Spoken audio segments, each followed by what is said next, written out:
Hello बच्चों, क्या हाल चाल? बढ़िया, ठीक है। तो आज के इस वीडियो में हम पढ़ने वाले हैं क्लास 12th फिजिक्स के चैप्टर नंबर 2, जिसका नाम है स्थिर वैद्युत विभव तथा धारिता के अंतर्गत पढ़ने वाले हैं समांतर प्लेट संधारित्र क्या होता है और समांतर प्लेट संधारित्र की धारिता के लिए व्यंजक प्राप्त करते हैं। तो सबसे पहले हम जान लेते हैं कि संधारित्र, कैपेसिटर या कंडेंसर क्या होता है। तो हमारे घरों में जो विभिन्न प्रकार के उपकरण होते हैं, जैसे कूलर है, पंखा है, मोटर है, इन सब को स्टार्ट करने के लिए हैवी करंट की आवश्यकता होती है। ठीक है, चलाने के लिए नहीं। जब इनको स्टार्ट किया जाता है तो स्टार्ट करने के लिए वेरी हैवी करंट की आवश्यकता पड़ती है। तो कंडेंसर क्या होता है? कंडेंसर करंट को स्टोर करता जाता है, इलेक्ट्रिकल एनर्जी को स्टोर करता जाता है और जब किसी उपकरण को हैवी करंट की आवश्यकता होती तो एक बार में, एक झटके में उसको वो करंट दे देता है। तो ये काम क्या होता है? कंडेंसर का या कैपेसिटर का होता है। अब कौन सा कैपेसिटर हम पढ़ने वाले हैं? हम पढ़ने वाले हैं समांतर प्लेट संधारित्र। हिंदी में इसको बोलते हैं संधारित्र बोलते हैं और इंग्लिश में बोलते हैं इसको कंडेंसर या कैपेसिटर बोलते हैं। तो देखिए, समांतर प्लेट संधारित्र में दो प्लेटें होती हैं।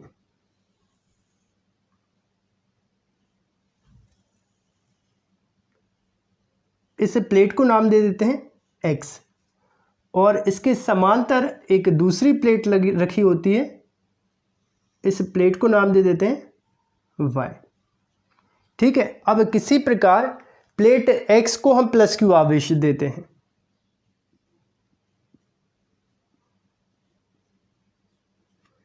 तब प्लेट Y के निकटवर्ती तल पर आ जाता है माइनस क्यू आवेश और दूरवर्ती तल पर आ जाता है प्लस क्यू आवेश प्रेरण द्वारा।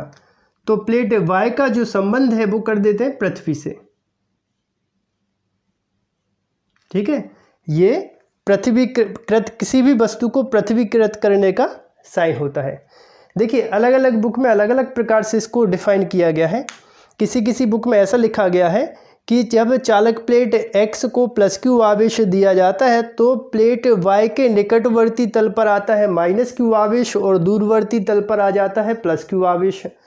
अब चूंकि चालक प्लेट Y का संबंध पृथ्वी से होता है तो इसका जो प्लस क्यू आवेश होता है वो पृथ्वी में चला जाता है और इस प्रकार इस पर केवल माइनस क्यू आवेश शेष रहता है। और किसी तरह से ऐसे भी हम समझ सकते हैं कि जैसे देखिए, ये समांतर प्लेट संधारित्र की दो प्लेटें हो गई, इसमें से इन दोनों प्लेटों के बीच में हम यदि एक बैटरी लगा दें तो यहाँ पर देखिए, इस चालक प्लेट के जो इलेक्ट्रॉन होंगे वो निकल कर कहाँ आ जाएंगे? बैटरी के धन इलेक्ट्रोड की ओर आ जाएंगे। तो इस पर जैसे एक इलेक्ट्रॉन आया तो एक प्लस बढ़ जाएगा, दूसरा गया तो दूसरा पॉजिटिव बढ़ जाएगा। तो इस तरह से इस पे आ जाएगा प्लस क्यू आवेश और इस पे आता जाएगा माइनस क्यू आवेश। कहने का मतलब ये है, दोनों चालक प्लेटों के बीच में बैटरी लगा दो तो एक चालक प्लेट पर प्लस क्यू आवेश और दूसरी पे आ जाता है माइनस क्यू आवेश। तो ऐसे भी हम समझ सकते हैं या फिर ऐसे समझ सकते हैं कि चालक प्लेट X को प्लस क्यू आवेश देने से चालक प्लेट Y के निकटवर्ती तल पर माइनस क्यू आवेश और दूरवर्ती तल पर प्लस क्यू आवेश प्रेरित हो जाता है। चूंकि चालक प्लेट Y का संबंध पृथ्वी से है, ठीक है, तो वो स्वतंत्र धन आवेश पृथ्वी में चला जाता है और इस प्रकार चालक प्लेट Y पर केवल माइनस क्यू आवेश शेष रहता है। अब दूसरी बात ध्यान रखिएगा, इन दोनों चालक प्लेटों के जो बीच की दूरी है वो रख देते हैं हम स्मॉल d। ठीक है, ये दोनों चालक प्लेटों के बीच की दूरी रखी स्मॉल d। अब देखिए, प्लस क्यू आवेश से विद्युत बल रेखा स्टार्ट होती है और ऋणावेश तक जाती है। तो यहाँ से प्लस क्यू आवेश से विद्युत बल रेखा स्टार्ट होकर माइनस क्यू आवेश तक जा रही है। यहाँ पर भी देखिए,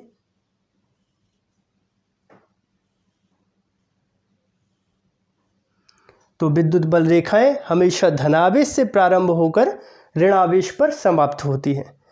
अब यहाँ पर चूंकि चालक प्लेट कितनी है? दो, पहली प्लेट और ये दूसरी प्लेट है। अब देखिए, पहली चालक प्लेट पर क्या है? प्लस क्यू आवेश, यहाँ पे लिख देते हैं, ये है प्लस क्यू आवेश और चालक प्लेट जो दूसरी है उस पर क्या है? माइनस क्यू आवेश। तो इस पर जो चालक प्लेट पहली पर जो प्लस क्यू आवेश है इसके कारण एक बनेगा विद्युत क्षेत्र। उस विद्युत क्षेत्र को नाम दे देते हैं E1।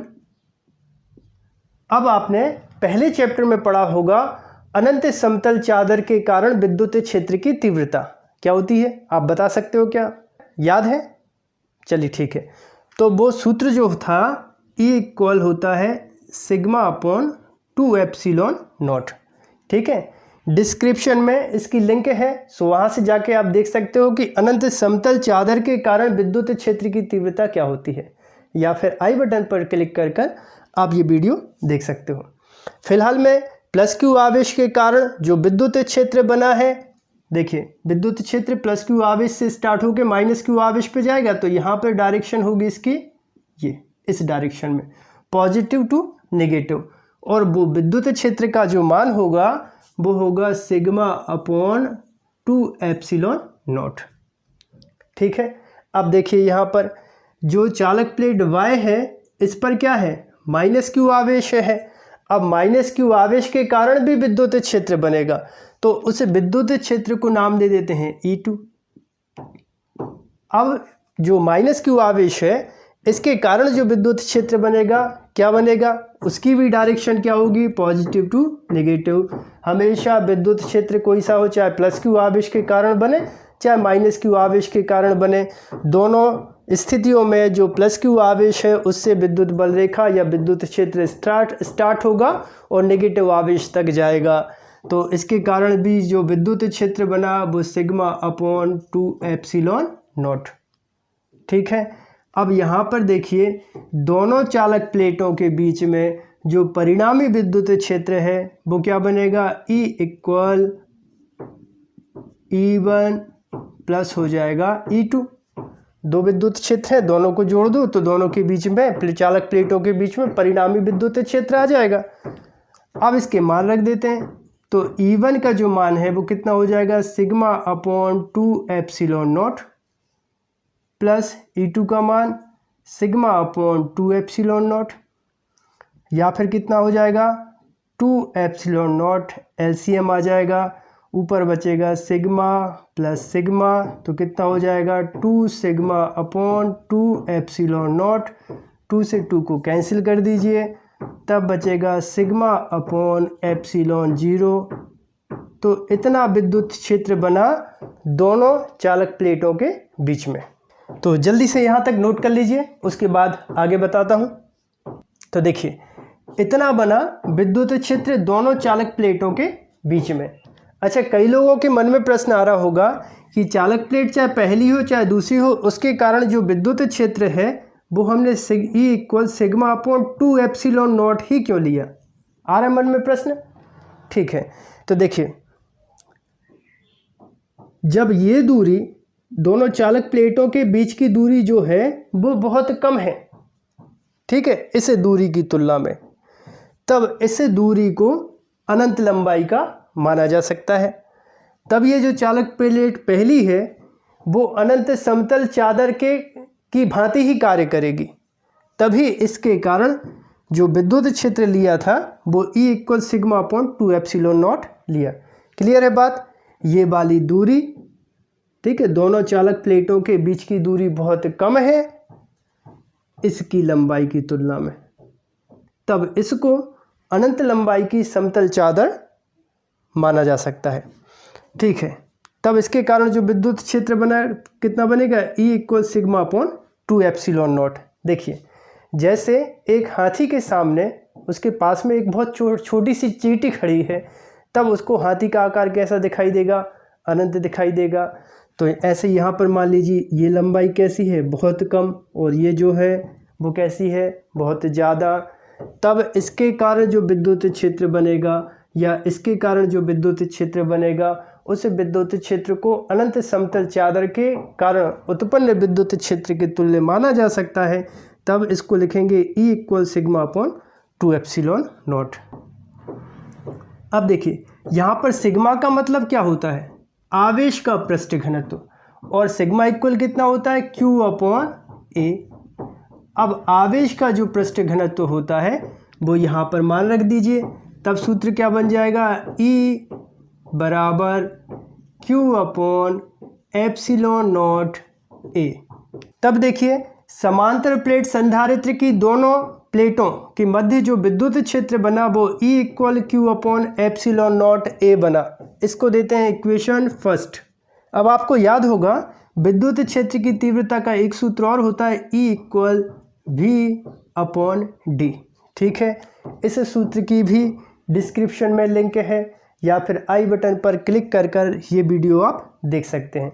तो विद्युत क्षेत्र की तीव्रता E बराबर कितना हुआ V अपॉन D। यहाँ पर E का मतलब है विद्युत क्षेत्र की तीव्रता, V का मतलब है विभवांतर, D का मतलब है डिस्टेंस या दूरी। या फिर V के बराबर करें तो V बराबर हो जाएगा E D। अब E का मान है कितना है, रख देते हैं यहाँ पर V बराबर Q upon epsilon not A और इंटू कितना है D। तो ये दोनों चालक प्लेटों के बीच में इतना बना विद्युत विभवांतर। अब समांतर प्लेट संधारित्र की धारिता का सूत्र क्या होता है, याद करिए जरा आप। C इक्वल होता है Q अपॉन V। अब यहाँ से ये V का मान यहाँ पर रख दीजिए, तब कितना हो जाएगा C बराबर Q अपॉन V का मान कितना है QD upon epsilon not A। यहाँ पर Q से Q को कैंसिल कर दीजिए, तब धारिता का सूत्र बन जाएगा C बराबर एप्सिलॉन नॉट A और अपॉन हो जाएगा D। और धारिता का मात्रक होता है फैराड। ठीक है, तो ये समांतर प्लेट संधारित्र या पैरेलल प्लेट संधारित्र की धारिता के लिए सूत्र है। अब जैसे क्वेश्चन पूछा जाए कि समांतर प्लेट संधारित्र की धारिता किन कारकों पर निर्भर करती है, तो हमें दिख रहा है एप्सिलॉन नॉट दोनों प्लेटों के बीच के माध्यम पर है ना। वायु निर्वात की निरपेक्ष विद्युतशीलता एप्सिलॉन नॉट पर निर्भर करेगी। और चालक प्लेट के क्षेत्रफल पर, यहाँ पे ध्यान दीजिएगा, यहाँ पर ये जो प्लेटें ली हैं इनका क्षेत्रफल हमने लिया है AA। दोनों का क्षेत्रफल है एक समान और जो दूरी है चालक प्लेट के वो ली है स्मॉल d। तो चालक प्लेटों का क्षेत्रफल जितना ज़्यादा अधिक होगा समांतर प्लेट संधारित्र की धारिता उतनी ज़्यादा अधिक होगी। दूसरा डिपेंड करेगा काय पे, D पे। चालक प्लेटों के बीच की दूरी कम करेंगे, ठीक है, चालक प्लेटों के बीच की दूरी को कम करने पर इसकी जो धारिता है वो कैसी होगी, बढ़ जाएगी। उसी प्रकार से चालक प्लेटों के बीच में यदि अधिक परावैद्युतांक या कोई अलग माध्यम रख दें तो उस माध्यम पर भी डिपेंड करेगी समांतर प्लेट संधारित्र की धारिता। ठीक है, तो आशा करता हूँ आप सभी को वीडियो पसंद आया होगा। यदि आप सभी को वीडियो पसंद आए तो आप हमारे चैनल को सब्सक्राइब करें, वीडियो को लाइक करें और वीडियो को अपने दोस्तों के साथ शेयर करें।